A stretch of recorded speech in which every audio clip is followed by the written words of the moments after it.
Assalamualaikum warahmatullahi wabarakatuh. Selamat datang kembali di podcast FK UIN Jakarta. Ini adalah episode kedua, dan buat teman-teman yang baru pertama kali mendengarkan, podcast ini adalah salah satu media edukasi kesehatan yang dipersembahkan oleh Fakultas Kedokteran UIN Syarif Hidayatullah Jakarta. Senang sekali saya, Safira Kurota Ayun, menemani teman-teman semuanya di episode kali ini. Episode spesial bulan Ramadan. Kita akan membahas relevansi dengan bulan Ramadan dan pentingnya peran pola makan dalam menjaga kesehatan selama berpuasa. Untuk itu di sini saya tidak sendiri. Saya kehadiran guest speaker dari Departemen Ilmu Gizi Klinik, Dr. Witri Ardini, Magister Gizi Spesialis Gizi Klinik. Selamat siang, dokter. Siang, Safira. Siang, dok. Kalau boleh bercerita, Dokter Witri ini salah satu dosen favorit saya waktu kuliah, dokter. Karena ilmunya sangat, iya dok, bener dok. Ilmunya sangat aplikatif. Ya, ilmunya sangat aplikatif. Waktu saya mau belajar ngurusin badan, dokter. Oh gitu. Terus Iya. bisa? Alhamdulillah lumayan sih, dok. Meskipun sekarang naik lagi karena nggak dikuliahin lagi. Iya, dok. Jadi ini temanya hari ini tentang puasa kuat, tubuh sehat, panduan nutrisi selama bulan Ramadan. Kalau boleh tahu, dokter sekarang kesibukannya apa, dok? Selain mengajar, dokter?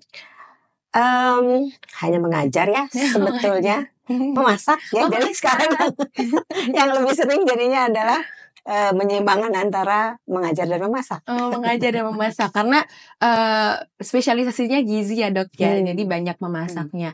Kalau untuk persiapan bulan Ramadan ini ada persiapan khusus nggak sih, dok? Terutama mungkin menu makanannya gitu, dokter. Kalau saya sendiri sebetulnya tidak. Ya artinya bagi saya Ramadan ya untuk pola makan ya sama seperti hari-hari lainnya ya, hanya terjadi perubahan pada makannya. Kapan makannya, kapan tidak makan, begitu kan? Gitu. Artinya untuk saya karena tidak ada keluhan atau apapun ya, rasanya bulan puasa ya untuk pola makan ya akan sama saja, hanya berbeda waktu makannya saja. Gitu. Menarik. Jadi ini nanti mungkin akan kita bahas ya, dok, terkait karena kita biasa nggak ada sakit apa-apa. Nanti saya juga pengen mengulik tentang populasi khusus saat berpuasa.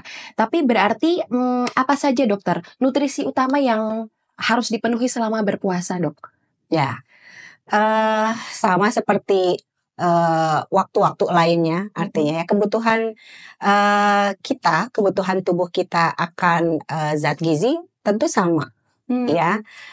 Kita perlu karbohidrat, kita perlu protein, kita perlu lemak, vitamin, mineral.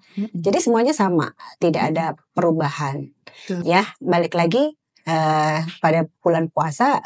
Yang berbeda adalah setiap hari kita akan sahur di sebelum subuh begitu. Kemudian sesudah itu ada jeda waktu yang cukup lama, lebih dari 8 jam gitu ya, untuk tidak mengkonsumsi apapun sampai kemudian akhirnya waktunya berbuka. Di Indonesia mungkin seperti itu, di tempat lain ada yang mungkin sahurnya jam berapa, kemudian bukanya masih sudah malam gitu dan sehingga waktu makan antara berbuka dan sahur itu sangat pendek gitu ya. Untunglah di kita kan relatif ya, kalau secara fisiologis gitu ya, waktu lama kita berpuasa itu tidaklah membahayakan tubuh kita gitu ya. Jadi kalau ditanya nutrisi apa yang penting, ya semuanya penting ya. Semuanya penting dan sama seperti hari-hari sebelumnya, masih tetap perlu karbohidrat, protein, lemak, vitamin, dan mineral. Jadi sama ya, dok ya. Kayak kalau karbohidrat, protein, lemak itu kan makronutrien ya, dok. Terus yang vitamin, mineral, mikronutrien itu tetap harus seimbang ya, dok. Betul. Ya, jadi yang dipentingkan adalah bukan sekedar jumlahnya begitu ya, jumlahnya banyaknya atau bagaimana, tetapi kualitasnya tentu kan. Jadi seimbang antara jenis dan jumlahnya juga. Oke, nih kita catat supaya tetap seger kalau berpuasa. Tapi, dok, kalau untuk baiknya nih menu makan saat sahur dan berbuka itu seperti apa, dok, biar tetap seger? Ya, yang kita harus pertimbangkan adalah bahwa kita tetap beraktivitas kan. Iya. Bukan berarti pada saat bulan puasa karena kita tidak makan, kemudian kita menurunkan tingkat aktivitas kita. Ya, yang mahasiswa tetap kuliah, yang pekerja ya tetap bekerja, begitu betul. ya. Hanya kemudian di saat mungkin kita haus, di saat kita mulai lelah, kita tidak bisa mengambil sesuatu gitu ya, break dengan minum atau kemudian makan sesuatu cemilan dan sebagainya. Nah, karena pertimbangan seperti itu, maka yang harus kita pilih pada saat sahur tentunya adalah yang bisa membuat kadar gula darah kita relatif stabil sepanjang hari, gitu ya. Jadi tetap tersedia, gitu ya. Jangan terlalu tinggi pada saat sahur, begitu habis makan kadar gula darahnya terlalu tinggi cepat, begitu ya. Tapi kemudian menurun dengan cepat sehingga kemudian kita akan cepat lapar juga ya. Jadi yang kita harus makan adalah kombinasi dari semuanya. Kita pilih jangan makanan yang mengandung karbohidrat sederhana terlalu banyak, ya. Tujuannya adalah supaya kadar gula darah kita tetap stabil. Kalaupun menurun tidak cenderung atau tidak turun terlalu tajam sehingga kita mengalami pusing ya, atau misalnya jadinya pingsan begitu ya, karena gula darahnya terlalu rendah. Jadi apa yang harus dimakan pada saat sahur adalah pilih makanan lengkap ya, mengandung semua nutrien tadi, ada karbohidrat, dan yang utamanya adalah pilihannya adalah karbohidrat kompleks. Artinya harus ada sayur, harus ada buah, gitu ya. Jangan hanya nasi dengan lauk misalnya, atau kemudian minumnya adalah sesuatu yang manis karena kita berpikir kita perlu energi banyak nih untuk siang, sehingga kita misalnya memilihnya adalah dengan minum minuman manis. Gitu ya. Betul sih, kebutuhan glukosanya terpenuhi gitu dengan minuman manis, tapi itu hanya sebentar. Ya, karena gulanya sangat mudah diserap, cepat meningkat di dalam darah, tapi kemudian juga cepat turun. Gitu. Jadi kita harus memilih yang makanan yang mengandung karbohidrat kompleks lebih banyak. Contohnya sayur dan buah. Ya. Kalau misal saya kan anak kos nih, dokter, mungkin yang pendengar di rumah juga ada yang susah nih dapat sayur atau buah. Boleh nggak, Dok? Saya pernah dengar sih protein itu akan disimpan lebih lama juga gitu. Jadi kalau kita misalnya makan telur 2 butir, itu gimana, Dok? Waktu sahur. Telur 2 butir betul untuk proteinnya ya. Kalau kita mengkonsumsi protein itu memang akan membuat rasa kenyang tuh lebih lama. Tapi balik lagi kan tetap harus ada karbohidrat ya. Jadi bukan berarti kemudian karbohidratnya ditinggalkan dan kita hanya konsumsi protein. Tidak ya, karena sumber energi utama kita tetap dari karbohidrat. Energi yang digunakan untuk beraktivitas itu sumbernya adalah dari karbohidrat. Hanya pada situasi tertentu kemudian diambil cadangan tubuh, dari cadangan tubuh maksudnya setelah memang cadangan gulanya dalam darah itu turun gitu ya, atau sudah habis. Jadi mengkonsumsi makanan yang seimbang artinya komposisinya tetap ada karbohidrat, ada protein, ada lemak dan lainnya. Begitu. Saya catat buat besok berpuasa ini. Tapi kalau untuk berbukanya, Dok, adakah nutrisi sendiri? Kan tadi sahur udah nih untuk menjaga tetap semangat waktu berpuasa. Kalau buka baiknya gimana? Pada saat berbuka itu ada kecenderungan ya, karena kita sudah tidak mengkonsumsi apapun dalam 8 atau 10 jam atau 12 jam ya. 14 jam ya. Artinya memang kondisi tubuh kita biasanya secara alaminya adalah akan mencari sumber karbohidrat, sumber energi. Betul. Sehingga ada kecenderungan kita akan memilih sesuatu yang manis, gitu kan? Sesuatu yang manis yang kita hidup di Indonesia. Coba deh kalau bulan puasa, ya begitu jam 4 kita keluar, saya pulang dari sini, wah sudah penuh semua yang berjualan takjil untuk berbuka puasa, aneka macam, betul ya. Tapi terutama kan banyaknya yang manis, dan saya juga ada kecenderungannya ya seperti itu gitu ya, karena pada bulan puasa itu biasanya kan menu-menu menu-menu makanan yang jarang-jarang ada gitu ya, ada gitu kan, ada gitu, jadi banyak yang menyediakan. Nah, biasanya kan kita tergodanya selalu seperti itu, lapar mata gitu ya. Betul. Atau misalnya mungkin kita ingat bahwa ada istilah berbukalah dengan yang manis, ya gitu ya, dengan yang manis gitu ya.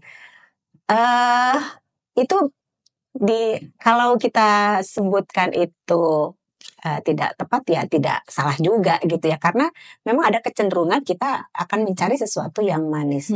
Nah, tinggal dipilih yang manisnya yang seperti apa, gitu ya. Nah, apa yang bisa kita pilih kalau sekiranya sesama Muslim ya, artinya yang berpuasa kan tentu Muslim, ada sunnahnya kan ya, bahwa kita berbuka dengan kurma. Jadi saya rasa bukan sekedar bahwa kita berbuka dengan yang manis, ayo kita berbuka dengan kurma. Karena apa? Dalam kurma memang ada gulanya, ya, gulanya, tetapi bukan sekedar gula, ada seratnya yang kemudian bisa ketika kita konsumsi dengan seketika akan meningkatkan kadar gula darah, tapi sudah dengan dibarengi bukan hanya gulanya saja yang masuk, begitu kan, ada seratnya, dan kemudian itu akan relatif membuat kita tidak akan tidak akan makan membabi buta gitu ya. Kita sudah tercukupi, tapi kemudian lambungnya juga sudah terisi dengan ada serat sedikit. Tuh. Jadi berbukalah dengan kurma, kemudian minum air putih, sholat dulu, baru kemudian makan besar. Makan besar ya balik lagi, ada semuanya ya, jangan cuma nasi dengan lauk. Ya, Dok, benar-benar. Jadi ada hikmah dari sunnahnya tuh ada health health lesson-nya juga ya, Dok, ya. Menarik sekali. Jadi tadi buka sahur udah, buka udah. Oh, tadi kan kita sempat menyinggung ya, Dok, kalau kita ini punya aktivitas yang tidak terhindarkan saat berpuasa. Terus ngomongin tentang cepat haus juga. Ini saya jadi penasaran gimana supaya kita gak gampang haus dan tetap terhidrasi secara optimal gitu, Dok, pas puasa. Ya, haus itu kan sebetulnya salah satu tanda dehidrasi ya. Tanda bahwa kita memerlukan asupan cairan gitu ya. Jadi itu adalah tanda-tanda awal dari dehidrasi. Tentu kita akan mengalami dehidrasi ya dalam level yang mungkin tidak mengkhawatirkan ya. Untuk itu maka apa yang harus kita bisa kelola begitu ya untuk mengatasi itu, bahwa apalagi hari cuaca yang panas ya, kemudian aktivitas fisik banyak di luar misalnya. Jadi yang kita harus jaga adalah kita minum air putih cukup pada saat sahur, dan berbuka kita optimalkan. Kalau biasanya kita konsumsinya 8 gelas dalam terbagi rata begitu ya dalam satu hari, sekarang kan harus dioptimalkannya adalah pada saat kita bisa konsumsi ya. Jadi pada saat sahur dan saat berbuka dan waktu di antara itu. Jadi konsumsilah air dengan cukup. Artinya ayo kita hitung ulang gitu ya. Kalau biasanya kita minum pada hari-hari biasa seperti apa, maka itu harus kita pindahkan minumnya pada saat waktu-waktu yang memang diperbolehkan untuk berbuka begitu ya. Jadi pindahkan tuh semua dan kita hindari minuman-minuman atau makanan yang cenderung kan membuat kita cepat haus. Ya, apa misalnya minuman-minuman yang kemudian membuat kita lebih banyak buang air kecil. Contohnya? Ya, contohnya teh, kopi, soft drink dan sebagainya ya. Yang minuman-minuman manis itu akan membuat kita buang air kecil lebih banyak. Akibatnya apa? Ya cairan tubuh kita akan berkurang. Ya, jadi hindari terutama pada saat sahur. Ya, kalau kita meminum minuman manis pada saat berbuka, misalnya minum teh, minum kopi pada saat berbuka, tentu tidak masalah ya. Untuk ganti dari air yang keluar dari tubuh kita kan kita masih bisa mengasup. Tapi kalau sesudah sahur kan tidak bisa kita menggantinya. Jadi terutama pada saat sahur, hindari untuk mengkonsumsi makanan atau minuman yang terlalu manis ya, yang bisa membuat kemudian kita buang air kecil lebih banyak gitu. Manis dan asin ya, keripik-keripik dan sebagainya. Iya kan? Karena kan kandungan natriumnya tinggi di dalam tubuh kita, membuat kita harus mengeluarkan natrium tersebut, dan itu caranya adalah dengan buang air kecil. Nah, menarik dok. Ini kan saya pernah lihat iklan juga nih, kalau minum minuman isotonik itu dapat membantu menjaga kita tetap terhidrasi. Tapi kebanyakan minuman itu kan manis ya dok, gulanya juga tinggi. Betul. Nah itu gimana dokter? Ya, jadi silakan dilihat lagi minuman isotoniknya bagaimana kandungan gulanya ya. Minuman isotoniknya sendiri mungkin tidak bermasalah, tapi kandungan gulanya biasanya cukup tinggi. Karena kan kalau dirasakan sebetulnya nggak akan enak tuh rasanya ya. Kalau tidak dibuat manis. Kalaupun mungkin tidak mengandung gula banyak, tapi mungkin jadinya mengandung pemanis. Artinya itu bahan tambahan yang ya kita konsumsi kalau terpaksa saja lah ya. Tapi kalau misalnya ingin menggantikan bahwa ingin sengaja kemudian pada bulan puasa untuk mengkonsumsi minuman isotonik gitu, dengan pertimbangan itu saya rasa itu tidaklah tepat ya. Jadi tidak perlu kita membuang ya untuk sesuatu yang tidak perlu begitu ya, karena konsumsi air putih saja cukup kok. Gitu. Tidak harus minuman yang mengandung elektrolit lah atau apa ya. Karena tubuh kita memiliki mekanismenya sendiri untuk mengatur itu ya. Selama tubuh kita sehat ya. Saya juga pernah mendengar kalau minum Oralit itu bisa membantu tetap terhidrasi dok. Itu boleh nggak sih dok? Kan itu nggak ada gulanya tuh. Mengandung. Tapi coba kalau pernah ngerasain Oralit nggak? Enggak sih dok, belum pernah nyoba. Kayaknya itu tidak akan jadi pilihan untuk minum deh. Iya, karena asin manis gitu ya dok. Ya, artinya itu bukan sesuatu bukan sesuatu minuman yang menarik untuk dikonsumsi ya. Oh gitu. Belum pernah coba soalnya. Tapi kalau coba dijamin deh. Enggak lagi. Kalau tidak terpaksa ya, kita tidak akan sengaja kemudian minum Oralit hanya untuk itu begitu ya. Jadi air putih aja udah paling bagus. Cukup, air putih saja sudah cukup. Dicatat. Ya, jadi kalau mau minum isotonik gak apa-apa, tapi itu buat terpaksa aja. Ya. Begitu pula Oralit. Ya. Yang penting tetap memenuhi kebutuhan cairan kita tiap hari. Ya, betul. Oh, satu lagi dok. Tadi udah disampaikan juga kalau nggak pengen cepat pusing atau lemas itu gulanya tetap stabil ya. Maksudnya makan sahurnya pakainya karbohidrat kompleks. Tapi kalau aktivitasnya gimana dok? Biar kita nggak cepat lemas atau pusing gitu ya. Dokter. Mungkin di awal-awal puasa akan terjadi, kita akan merasakan sedikit gangguan barangkali ya. Akan karena tubuh kita belum beradaptasi ya. Kita mungkin akan terasa lebih mudah lelah mungkin ya. Begitu siang hari itu sudah rasanya sudah turun dibandingkan sebelumnya ya. Tapi biasanya kan tubuh kita bisa beradaptasi ya. Artinya untuk yang seperti itu sekali lagi adalah aktivitas fisik itu kita atur supaya aktivitas yang memang terlalu banyak menggunakan energi, yang misalnya adalah kalau misalnya kita biasa olahraga di pagi hari begitu ya, olahraga kan baik dan menggunakan penggunaan energinya kan cukup banyak ya. Sedangkan sumber energi yang kita gunakan kan terbatas untuk kegiatan itu, sehingga untuk aktivitas yang memang menguras energi banyak, lebih baik dipindah atau diatur ulang jadwalnya untuk lebih ke arah sore. Tujuannya apa? Kalau terjadi sesuatu, misalnya rasanya pusing dan sebagainya, sudah dekat nih ke arah waktu berbuka. Jangan di saat pagi. Tuh, jadi diatur barangkali ya aktivitasnya. Tapi kalau kegiatan mahasiswa rasanya ya itu sesuatu yang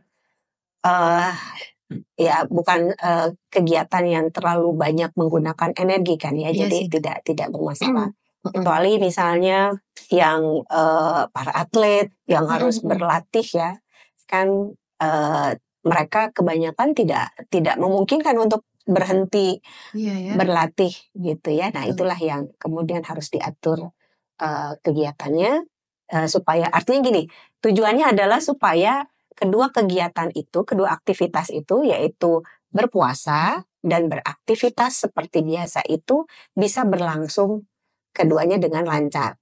Puasanya lancar, aktivitasnya juga tetap lancar gitu ya. Bukan jadinya karena puasa kemudian aktivitasnya menurun, kualitasnya menurun gitu. Menjadi alasan tidak produktif. Ya, gitu. Jangan sampai kita kayak gitu.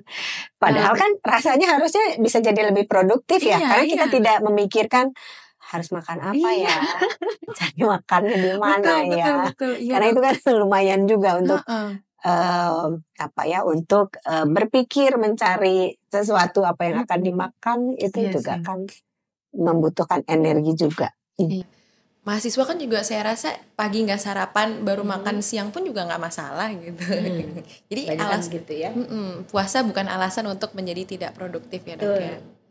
Oke, nah ngomongin tadi soal pola makan dok, kira-kira kesalahan apa yang mungkin kita sering lakukan saat berpuasa, saat sahur atau berbuka? Masing-masing orang tentu berbeda ya. Tapi yang mungkin banyak nih, saya mungkin soroti yang berbuka dulu ya. Umumnya adalah karena kita setelah seharian berpuasa begitu ya. Sangat manusiawi rasanya kita melihat makanan apapun rasanya enak. Iya, lapar. Sehingga kita kumpulkan dan kita sudah rencanakan oke, setelah buka akan makan ini, minum ini dulu, kemudian ini sudah tersedia begitu ya. Nah, karena kemudian dengan pemikiran bahwa kan kita sudah tidak makan selama 1 hari, sehingga kita merasa apapun kayaknya bisa nih masuk. Ya. Nah, jadi kesalahan yang pertama adalah yaitu bermakan untuk memuaskan mata sebetulnya ya. Kalap gitu ya. Mungkin perutnya sebetulnya sudah kenyang, artinya tubuhnya sudah mengirimkan sinyal-sinyal bahwa kamu sudah cukup loh asupannya, ya. Tapi karena kita sangat terobsesi begitu ya, aduh ini enak, ini kelihatan enak gitu ya. Itu kemudian membuat seseorang itu makan berlebihan, melebihi apa yang sebetulnya harus dia makan, ya. Atau kemudian pada saat sahur, berpikir karena nanti nggak akan makan, kemudian makan banyak saat sahur, terlalu banyak saat sahur, ya. Atau kemudian yaitu karena berpikir bahwa minuman berenergi bagus, gitu ya, atau makanan yang mengandung gula itu adalah sumber energi yang baik, maka seperti itu. Ya, atau seseorang yang sudah sangat sangat fanatik atau sangat gemar minum kopi atau teh, itu kan aduh nanti nggak bisa minum kopi, jadi minum kopinya sekarang pada saat sahur gitu ya. Nah, yang seperti itu yang tadi gitu ya, kalau kita ingin puasa kita terhidrasi dengan baik, tidak cepat lapar, tidak cepat lemas, maka kita bantu adalah dengan menghindari hal-hal yang seperti itu. Oh iya. Ini mungkin ini semuanya kayaknya itu terjadi pada saya ya dok. Sahur kadang minum kopi, buka tuh kadang suka kalap. Nah ini mungkin cara mengatasi supaya kita bisa mengontrol nafsu makan pas berbuka tuh gimana dokter? Intinya adalah dengarkan sinyal-sinyal tubuh kita, ya. Kapan kita bisa mendengarkan atau merasakan sinyal-sinyal bahwa kita sudah kenyang? Adalah kalau kita makannya pelan-pelan. Oke. Ya, jadi ada waktu dulu gitu ya, kita nikmati makan kita gitu ya, bukan segala semua dimakan gitu ya. Kita nikmati, kemudian dengan makan perlahan itu mengunyah lebih sering. Nah, mungkin Safira juga dulu belajar ya bahwa pusat kenyang itu menerima rangsang atau menerima sinyal kenyang itu adalah ya setelah mengunyah banyak, kemudian setelah lambungnya cukup meregang, maka itu akan menimbulkan atau merangsang pusat kenyang untuk menyampaikan pada diri kita bahwa makan sudah cukup. Ya, dan itu nggak akan kerasa kalau makannya cepat. Mengunyahnya baru 2-3 kali udah glek gitu ya, udah blek-blek masuk gitu ya. Ya, jadi makan perlahan-lahan ya. Kemudian ingat bahwa kita makan itu ya bukan untuk menggantikan apa yang tidak dimakan seharian gitu ya. Kita makan untuk kebutuhan saat itu saja, karena sesudah itu juga kan kita akan tidak terlalu banyak aktivitasnya. Iya. Jadi sudah cukup rasanya seperti itu. Jadi ya intinya adalah konsumsi makanan yang baik ya, tentu saja yang komposisinya baik, dan kemudian jangan makan terburu-buru. Oh ini kayak jangan makan mungkin juga ya makan sambil ngobrol, misalnya ngobrolnya ngobrolnya terlalu banyak gitu ya. Kalau pembicaraan di meja makan dengan sesama keluarga itu tidak masalah ya, tapi kemudian kalau mengobrol yang membuat akhirnya mengunyah terus makan sana sini, nah itulah yang harus kita hindari. Jadi ini saya sempat baca ini kayak prinsip mindful eating ya dok. Jadi kalau mindful eating kan memang makannya pelan-pelan, kemudian fokus pada makanannya, tidak sambil nonton, tidak sambil ngobrol. Oh iya. Ya, ini bisa dipraktikkan ya teman-teman mindful eating. Ini juga sesuai sama sunnah Rasul juga ya dok. Ngunyahnya 32 kali. Memang selalu ada hikmah di balik sunnah. Ya, karena kalau kita melakukan aktivitas lain selain makan biasanya tidak terhitung apa yang sudah kita makan gitu ya. Rasanya masih kurang gitu, jadi nggak kerasa. Benar-benar. Ini untuk orang-orang biasa seperti kita nih dok. Tadi kan kita sempat di awal menyinggung tentang kelompok khusus, populasi khusus. Bagaimana dengan ibu hamil atau ibu menyusui saat berpuasa? Ada nggak sih dok yang harus diperhatikan gitu dokter? Ya, ibu hamil dan ibu menyusui itu adalah artinya mereka tidak makan hanya untuk dirinya sendiri, ya. Ada janin, ya, atau kalau ibu menyusui ada bayi yang mungkin apalagi pada saat masih ASI eksklusif, sumber makanannya adalah memang dari si ibu, gitu ya. Nah, untuk kelompok-kelompok khusus ini pada dasarnya tidak ada pantangan untuk berpuasa.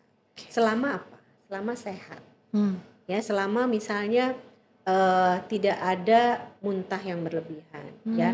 Misalnya begini, ibu-ibu hamil yang masih di trimester awal kehamilannya masih mual, masih morning sickness-nya masih hebat, gitu ya. Tentu mungkin akan membahayakan dirinya ya kalau memaksakan untuk puasa. Oh iya. Ya, jadi selama ibu hamil itu sehat, tidak ada keluhan, sebetulnya bisa berpuasa. Bisa berpuasa, tapi tentu saja berkonsultasi dulu dengan dokter. Ya. Apakah kondisinya siap berpuasa, dan mari dicoba. Kalau misalnya memang tidak memungkinkan karena satu dan lain hal, entah kemudian jadi pusing atau kemudian lemas yang tidak tertahankan begitu ya, maka ya cobalah atau silakan berbuka gitu. Karena kan memang ada kemudahan ya, tidak pada kondisi-kondisi tertentu kan kita memang diberi keringanan untuk tidak berpuasa. Ya jadi kalau si ibu dalam kondisi sehat tidak ada masalah untuk berpuasa, tetapi andaikan misalnya dengan berpuasa kemudian jumlah air susunya berkurang ketika menyusui, bayinya jadinya rewel karena kurang asinya gitu ya, karena mungkin si ibu kurang mampu mengatur pola minumnya gitu ya. Minum kan untuk pada saat ibu menyusui minum itu harus lebih banyak kan, harus menggantikan jumlah air susu yang diberikan pada bayinya. Nah kalau seperti itu ya lebih baik ya jangan gitu ya, toh nanti bisa kita ganti gitu ya, kita ganti untuk puasanya. Jadi untuk ibu hamil dan menyusui pada prinsipnya selama tidak ada kondisi tertentu yang membahayakan baik ibu maupun janinnya, maka silakan berpuasa aja. Tetapi lebih baik untuk berkonsultasi dulu dengan dokter tempat biasa ibu tersebut kontrol. Ya. Jadi konsultasi dulu kalau boleh berpuasa silahkan karena tidak ada pantangan apa-apa. Jadi untuk makronutrien mikronutriennya harus tetap banyak juga ya. Tetap sama ya. Pada ibu hamil dan ibu menyusui kan ada tambahan ya dibanding orang dewasa normal yang seusianya. Gitu ya. Memang harus lebih banyak ya. Tinggal diatur pada saat sahur dan berbukanya seperti apa. Ya sih, karena harus menutrisi dua individu ya dok ya. Tuh. Nah kalau ini sekalian nih dok, saya mau tanya. Jadi ponakan saya tahun ini baru mulai belajar berpuasa dokter. Masih kecil sih 5 tahun gitu. Adakah nutrisi yang harus diperhatikan dokter gitu? Dia pengennya full. Tapi boleh gak sih dok kalau kita nanti jam 12 dia makan lanjut lagi gitu? Pada seorang anak yang sedang belajar gitu berpuasa ya, sebetulnya tidak ada masalah juga gitu ya kalau mau mulai berpuasa. Tentu disesuaikan dengan umurnya juga, kesiapannya juga gitu ya. Yang kita inginkan kan tentu dia belajar dengan segala hikmahnya. Ya artinya janganlah kemudian orang tua misalnya terlalu keras gitu ya, bahwa harus langsung kalau itu enggak itu bukan puasa, namanya sedang belajar begitu ya. Yang penting kan konsepnya adalah bahwa ini adalah ibadah yang memang harus dilakukan, yang wajib dilakukan oleh kita gitu kan sebagai muslim. Tetapi kita sesuaikan bahwa ini dalam proses belajar. Jadi di tahap awal misalnya baru bisa sampai jam 10, misalnya sudah memang lapar. Karena kan kita tahu sendiri kalau anak kecil itu lambungnya juga kan kecil. Kapasitasnya kecil. Tandanya apa? Begitu kosong gitu ya, memang makannya kan lebih sering, tapi jumlahnya kan lebih sedikit dibanding orang-orang dewasa. Jadi memang ya sangat wajar ya kalau anak-anak ketika dalam proses belajar itu kemudian tergoda gitu ya, atau memang kebutuhannya memang sudah membutuhkan asupan gitu ya. Yang penting adalah ya tidak anak itu diajarkannya tidak dengan paksaan. Ya, jadi menurut saya umur 5 tahun sudah mulai bisa diajak jam 10 mungkin. Ya, kemudian nanti tahun depannya lebih lama siang, kemudian lebih sore sampai akhirnya nanti maghrib bisa full. Karena kan memang belum wajib ya kalau buat anak ya, karena belum balik. Jadi kalau yang mau belajar puasa tuh dicoba dulu ya dok ya. Seberapa kuat? Ya, seberapa kuat. Ya, karena kan sekarang ini dengan begitu banyaknya makanan di sekitar kita, begitu banyaknya iklan yang mudah dijumpai di jalan, dan kita tahu sendiri bahwa rasa lapar itu bukan hanya terasa kalau perut kita kosong, gitu kan.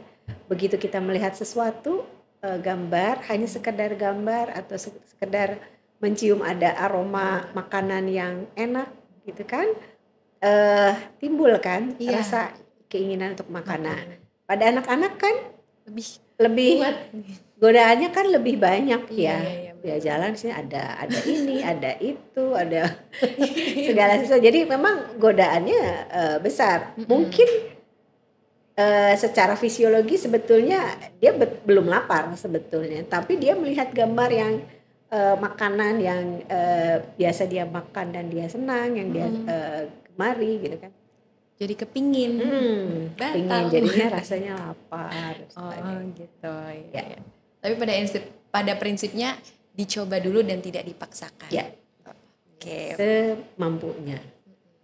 Kalau untuk lansia, dokter, kan pasti metabolismenya juga berbeda dengan yang biasa seperti kita. Itu prinsip berpuasanya gimana, Dok? Ya, lansia secara alaminya memang banyak fungsinya sudah berkurang kan ya, dan biasanya juga ada kondisi-kondisi sakitnya ya. Kalau kita lihat sangat sedikit sekali ya lansia yang betul-betul sehat tanpa ada penyakit apapun. Iya sih. Ya. Iya, Dok. Jadi sesuai dengan kondisinya tentu saja ya. Apakah masih memungkinkan puasa atau tidak? Yang memiliki kencing manis misalnya atau diabetes misalnya kan, lansia dengan diabetes tentu kita harus sesuaikan ya, apakah memang masih bisa begitu untuk terus berpuasa. Tetapi ya pada dasarnya kalau sehat tidak masalah gitu ya. Jadi yang harus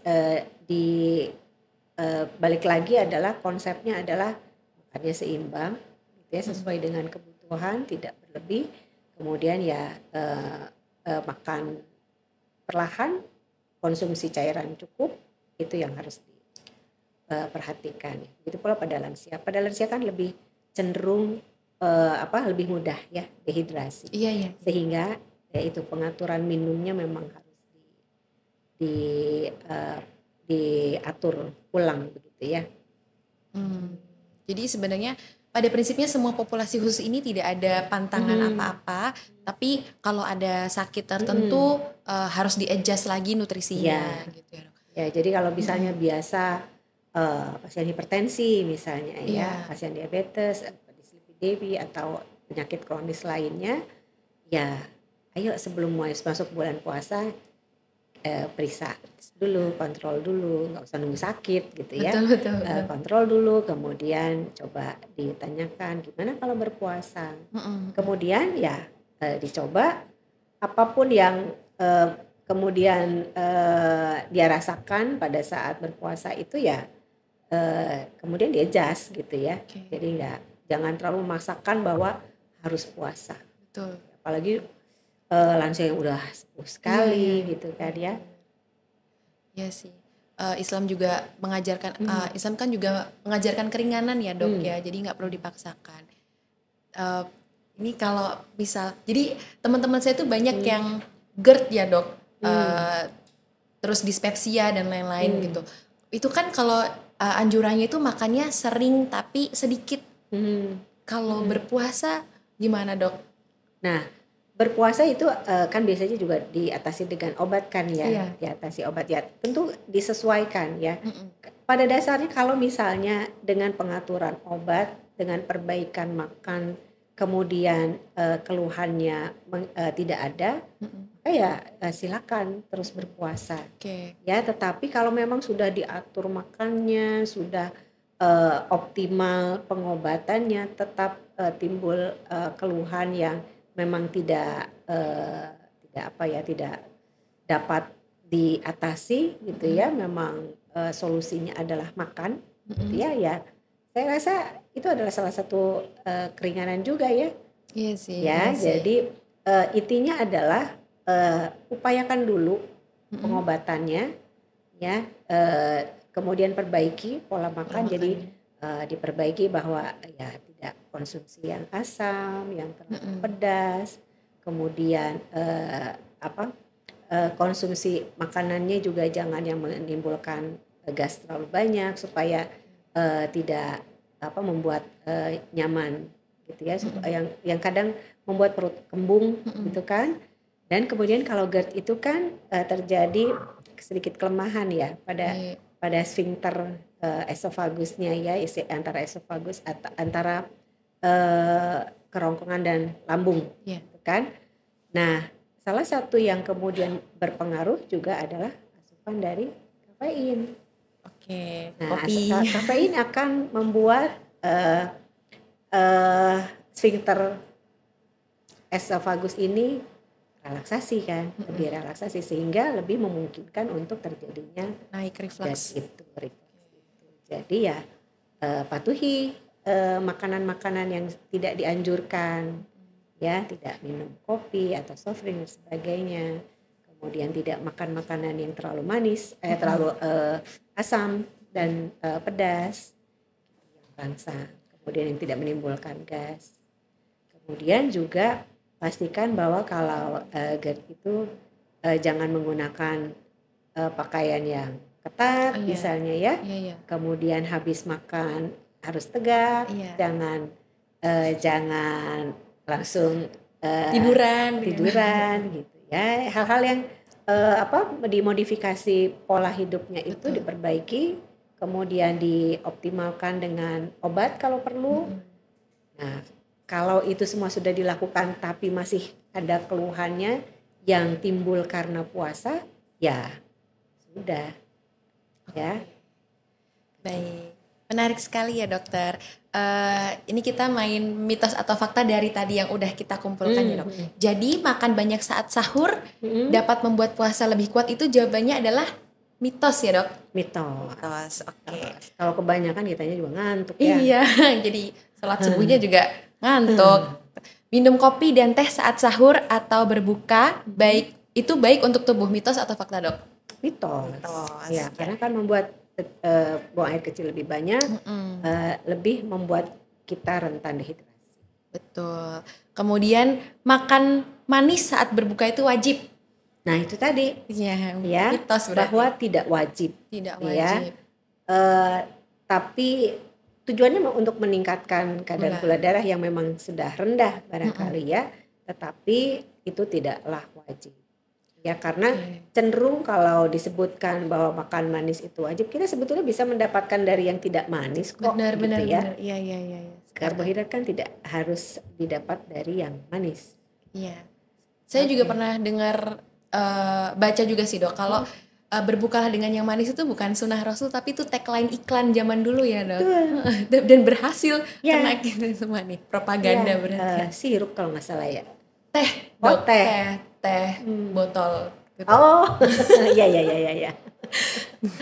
Jadi kalau mau berhasil iklannya harus di momen-momen tertentu gitu ya. Intinya artinya iklan itu berhasil kan? Iya. Karena kemudian diyakini oleh sampai bergenerasi-generasi ya dok. Betul.